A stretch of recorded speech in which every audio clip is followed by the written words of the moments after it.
Okay, so you have your beautiful amate bird drawn. You filled all of the space. You gave it a nice emphasis, so it's the main thing. You can also do emphasis with color. So not only is it the largest sometimes, but you can also make a color that really pops or stand out. And when we were looking at those examples, they used a lot of bright, vibrant colors. So we're going to use special construction paper crayons. And then we are also going to use some oil pastels for our bigger areas. Oil pastels are very creamy and rich medium, so they will color really bright and you don't have to press very hard. So I'm going to show you some examples. So with my oil pastel, you can choose, I want my bird to really stand out and it's pretty big, so I can use that nice oil pastel to color with it. And we're trying to make it with a level 4 craftsmanship, so take your time. Maybe make your lines go in a very similar or same direction. I'm not going and coloring all crazy. I'm taking my time. But do you see how bright these colors are? So they're nice and bright and new. So you're going to go through and color in your whole beautiful amate bird painting with oil pastels for the big spots.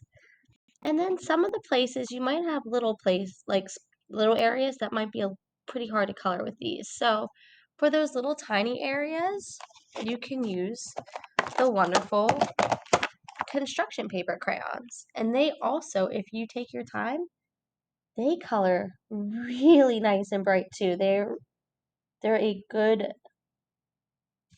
tool for color on colored paper because they show up way brighter than regular crayons.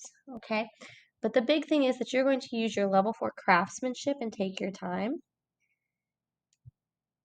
They did show a lot of areas with some pretty cool white highlights. So maybe after you're done with your flat color, you can add some white highlights. Now the crayon doesn't work on top of oil pastel.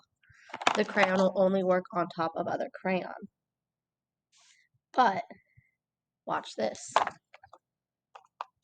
Oil pastel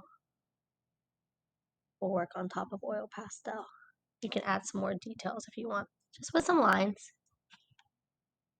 Okay, so fill all of your space.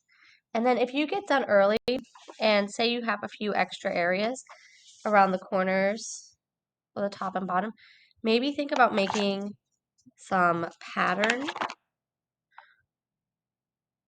or some more drawings for a border. So I'm just using very simple circles, little dots, to add some finishing touches to your beautiful artwork.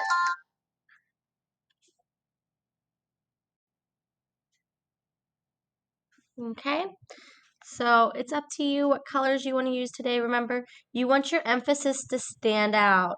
So no dark colors. We're going to try to use light and bright like they showed us for their examples. We're trying to still use that for our inspiration today.